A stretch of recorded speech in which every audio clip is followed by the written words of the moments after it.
On April 4th, 1997, Doom 64 was released for the Nintendo N64 system. The N64 was the last major gaming system to use cartridges, or bricks as we called them, which created a number of issues, such as with game save states or what we now recognize as checkpoints. This particular system also featured one of the worst controllers on the market for any system, which was only slightly corrected once the GameCube eventually rolled around to replace it. In the mid to late 90s, Doom was still riding high, despite a number of siphons to the fanbase, from both competitors turning out clones to id Software itself basically dumping Final Doom on the market, as if to rid themselves of it, and throwing everything into Quake. The idea of graphical upgrades to wall textures and monsters and weapons, such as trotting out the Unmaker, which had not been a part of the DOS games, along with a whole lot of Nintendo money, was obviously appealing, but it itself had no time for the actual work on this project, due to the aforementioned Quake, instead settling for supervising, or direction as they called it. So the actual work was fobbed off to Midway. Fucking Midway of all companies. Midway, of course, was familiar to anyone who spent time at one of their pinball machines, along with a variety of arcade games, such as Tron, Miss Pac-Man, Rampage, the T2 movie tie-in game, along with a game that had some excruciatingly dull gameplay that I used to dump quarters in just so I could hear the music. The fabled Spy Hunter. Perhaps more famously, they also did the early Mortal Kombats. Anyway, I don't now remember if it was 1997 or 1998, but one of those. This girl that my buddy was tapping brought over the family N64, along with Doom 64, so we could check out the Nintendo version, understanding, as she well did, that both myself and my buddy, along with others in our circle, were heavily into Doom.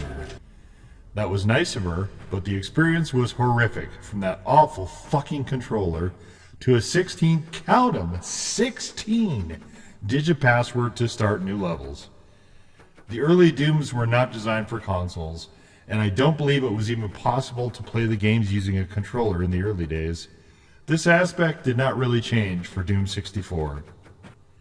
At the time, I found it borderline unplayable, and a half-ass attempt at recreating the magic of the first two games, along with adding just enough new stuff in so it didn't look like a one-to-one copy. Not to put too fine a point on things, but I hated it. I didn't play into it too far before going back to the Doom games I knew and loved on the PC, and largely forgot the game existed at all until it eventually got ported into modern consoles in 2020. I didn't get around to playing it then, and forgot about it some more once I briefly noted that it existed. On May 12th, 2025, a video went live on my YouTube channel for my all-time top 25 video games list, in which both of the first two Doom games were my first choices for the list. On May 15th, 2025, Doom: The Dark Ages, the latest entry in the Doom Slayer series, was released, and a few creators put out Doom ranking videos and so on. While watching one or more of those, a germ of thought took hold. Inspired by the commentary about Doom 64, which was more or less considered part of the OG Doom games, i.e. the Doom guy, rather than the hyper-brutal Doom Slayer character that emerged in 2016. It was the last one before the franchise bricked with Doom 3 for a while. So, hoping they had maybe unfucked some of the stuff necessary for the N64, but not for modern consoles, I was getting ready to add Doom 64 to my wish list when I saw it was on PlayStation Plus. Even though my experience with the initial release was pretty far from enjoyable, I figured I was not only due, but long past due, to take another look at this entry, which means, yes, there was a stream series, and also, yes, there are VODs right here on the YouTube channel. What I'm going to do in this video is to compare mostly enemies and weapons, as they bear a more or less direct comparison. First, though, I should address the other stuff and get that out of the way. From a visual standpoint, indoors is better in the PC Dooms and outside way better in Doom 64. To their credit, Midway added delightfully creepy things, such as gargoyles that rotate so their eyes can follow you. Look at this. Level design is kind of questionable overall, ranging from sheer bullshit to some pretty cool ideas, except for the lost levels, which are uniformly quite good. But I will say the base Doom 64 gets progressively better. Mostly. The game also reminded me of how little I like enemies teleporting either behind me or on top of me. There is also the really fun mechanic of enemies just materializing, which, combined with my character constantly getting stuck on the environment and the aiming being really tweaky, resulted in me doing things like firing a lot of rockets into stairs or walls. That kind of shit didn't do this game any favors with me, but I must say the game is a lot better now than it was then. This is at least partially because I got to use the good-ass PS4 controller instead of the shit-ass N64 controller. The password thing is still there for posterity, I guess, but ultimately unnecessary with unlimited saves at literally any point. Cool. I also think this game would have been much better on the PC, but I can't remember if I looked to see if there was a port or not. Surely there is. Maybe? While I'm not going to include any of the visuals from either of the first two games or Final Doom in this video, what I am going to do is show the stuff from Doom 64 while I talk about the enemies and weapons of Doom 64, and then I'll assign them a point value.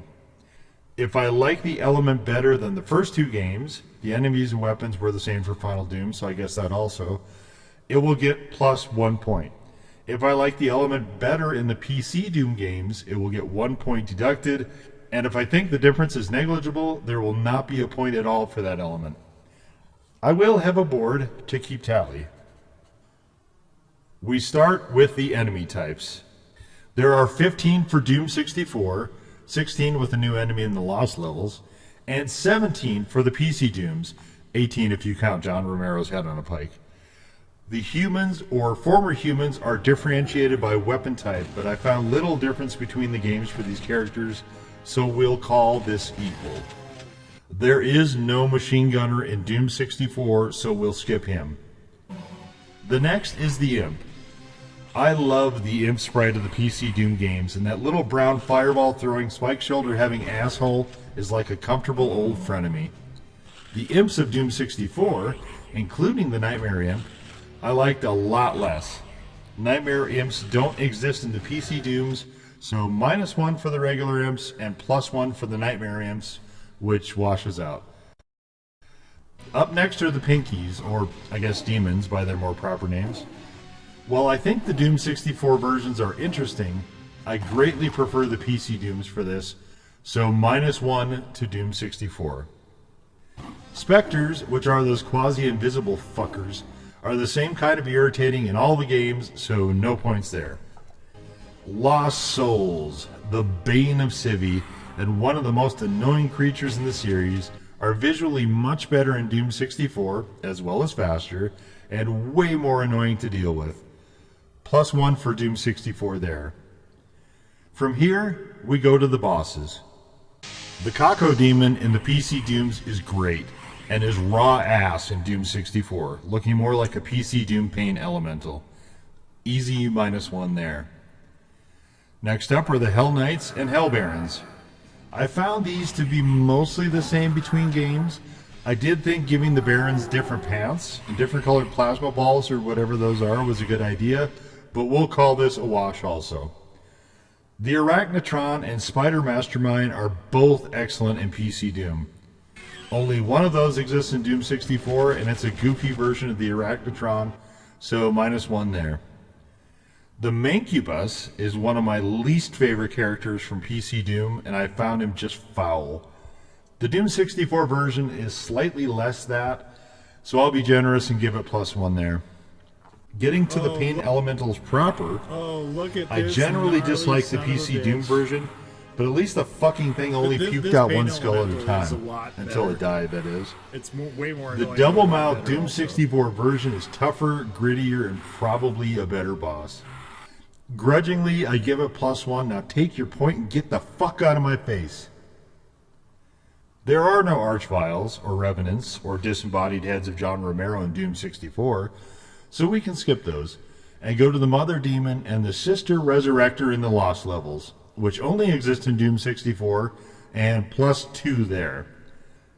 That leaves us with last and pretty damn far from least the Cyber Demon, which is essentially the same in both.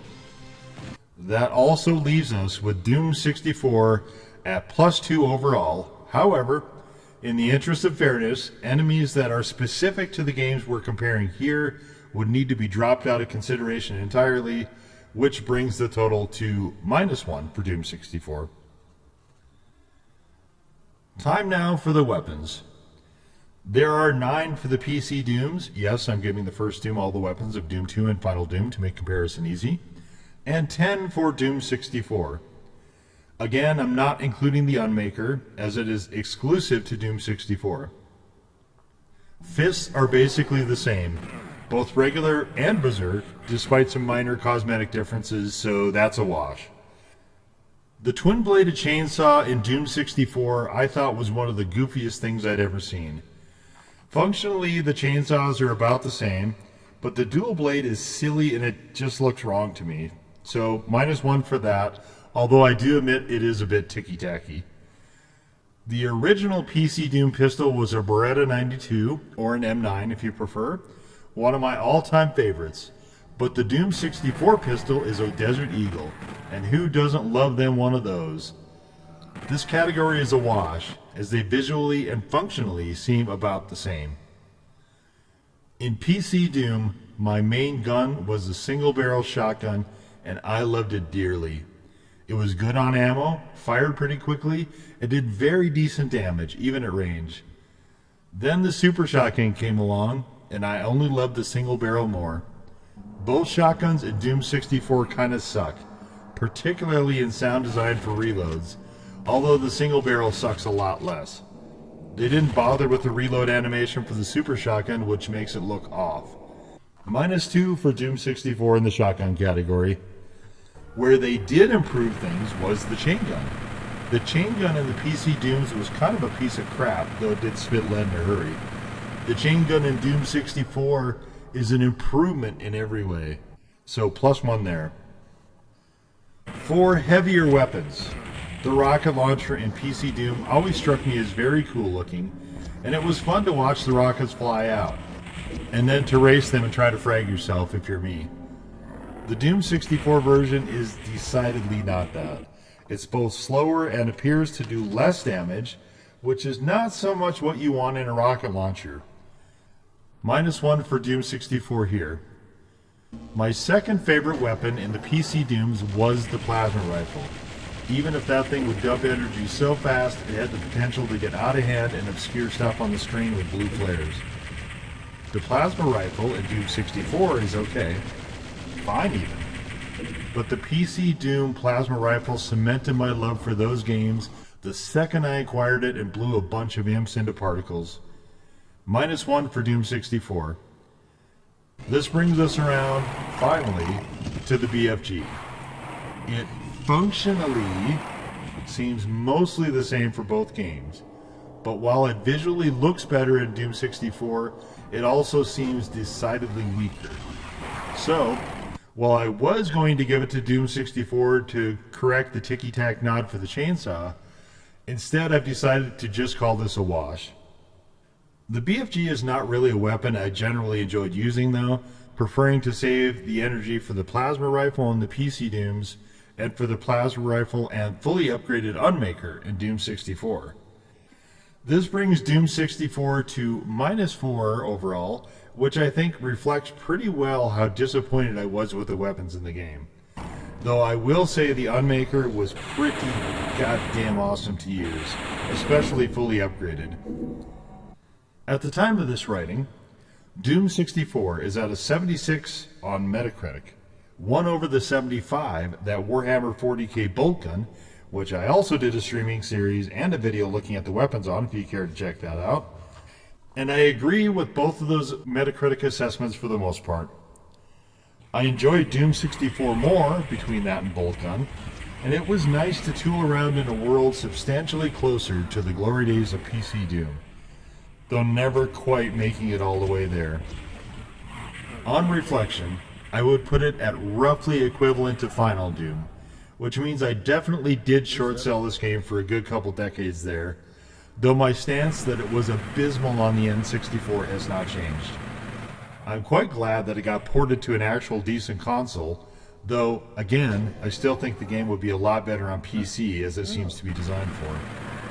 Even if it wasn't on PS Plus and I had to buy the game, I still would have been happy to give it another chance and would have enjoyed it no less.